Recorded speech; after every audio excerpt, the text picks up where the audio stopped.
Hello guys and welcome. So in this video I'm going to be giving my thoughts about the Twitch data leak that happened and talk about my future on Twitch, what ramifications it will have on Twitch itself and so on. And if you stick around to the end of the video, I will quickly show you how I secure all websites I log into against things like this. So yesterday there was a massive data breach from Twitch and it was confirmed by Twitch themselves. So they tweeted out saying that we can confirm a breach has taken place. Our teams are working with urgency to understand the extent of this. We will update the community as soon as additional information is available. Thank you for bearing with us.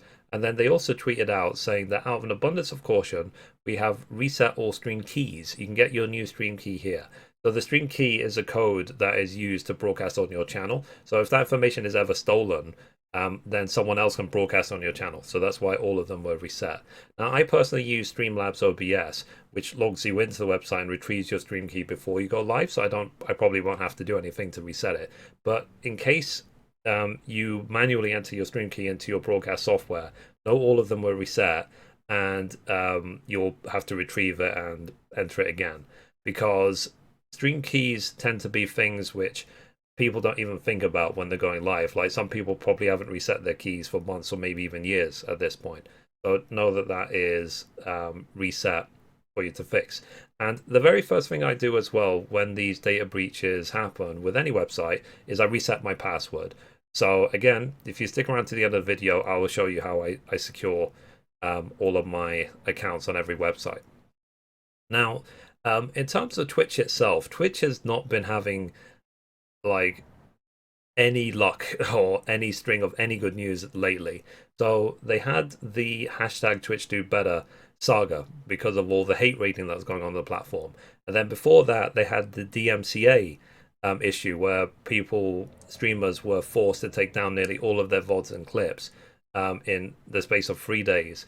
And then there's always the ongoing discussion about are the policies applied fairly to big streamers and small streamers and so on. So most of the time these days when I'm reading about Twitch, it's negative. That's the thing. And even when, if Twitch send me surveys to fill out, I will always say, for example, that it really feels like all the time that all the news coming from Twitch is negative.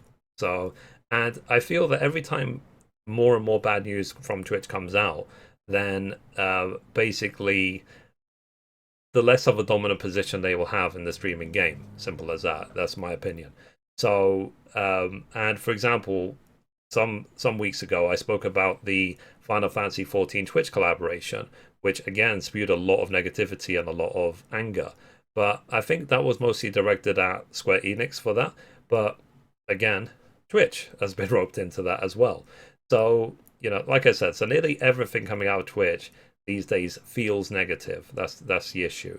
Now, the information that has been leaked as well, they were talking about how much money the biggest streamers are earning, for example, and stuff like that.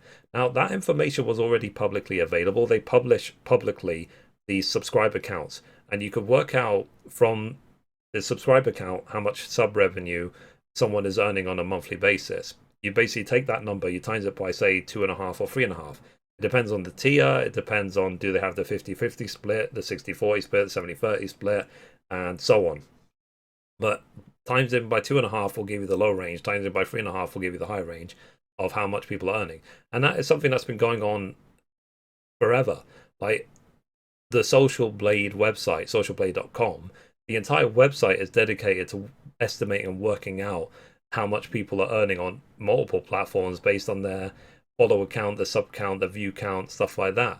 So this information shouldn't shock anyone, basically. Also, as well, that's just the Twitch earning. It doesn't take into account these sponsorships, the brand deals, stuff like that. And again, you could easily argue that it's not really anyone else's business how much people are making. Now, the problem with that is when you know how much the biggest people are actually making, it can only spawn jealousy, it can only spawn negativity. So I personally just don't care. As simple as that. I don't even look at that information. I couldn't care less. All I care about personally is, can I keep the lights on? Can I pay my own rent? Can I feed myself? Can I buy games if I can't get them like sponsored, or if I can't get them, I can't get review keys. Like just today, I bought Far Cry 6, for example. I'm looking forward to jumping into that. For me, that is what is important, is me, and there's nothing wrong with that. Like, and I would say be as selfish as possible. Like, focus on your own thing because it's good for your mental health. Because basically, when you start to have these thoughts about how much other people are earning, or, oh, this person is way less funnier than me, and yet they have 20 times viewers than I do. It doesn't make sense. And all these sort of thoughts, or, and people talk all the time about imposter syndrome as well, then all of it is negative. I would say, ignore all of that. Focus on your own thing. That'll be the main issue. Also, as well, when it comes to Twitch, it's like each time these things happen at Twitch, then their dominance of the streaming game gets knocked further and further and further down. And who is the main competitor to Twitch in the streaming game? YouTube Gaming, at least in terms of hours watched. So YouTube Gaming is slowly creeping up on Twitch, slowly. And if YouTube, for example, could just give more chat options or make it prettier or so on, or make it easier to find streams, then they could be a real problem for Twitch, in like a real rival in terms of the streaming game. But Twitch have got so many good things on it. So they have all the smileys, they have the animated emotes, they have the bounty board, they have watch parties, they have brand deals if you're big enough, and so on. So Twitch do a lot of good things, but it feels like they're not getting the basics right, and that is where they're stumbling at the moment. Hopefully they'll fix everything, and I do believe that they will. But for example, as a reaction to the DMCA issues on Twitch some months ago, I now no longer keep any VODs or any clips on Twitch at all. So all VODs are immediately transferred to my Let's Play YouTube channel, which you may have noticed, and I download all clips. I save them in a folder on my computer in case I want to make like compilation or whatever, and then I delete them off Twitch. I no longer trust Twitch when it comes to the safety of my VODs after that incident, and that's something that's going to just be from now on. And again, that's from the negativity factor that I was talking about, that when bad things happen on any platform, then there's going to be repercussions, there's going to be reactions, and that was my reaction to that situation. But generally, again, I am focused on me, and I would recommend you do the same. Can you pay your own bills? Can you secure your own life? Is it just a hobby? And so on. Now, let me quickly discuss how I secure all of my websites. So basically, I use a password manager. In my case, it's called LastPass. So what that does is it basically generates passwords for every single website I visit.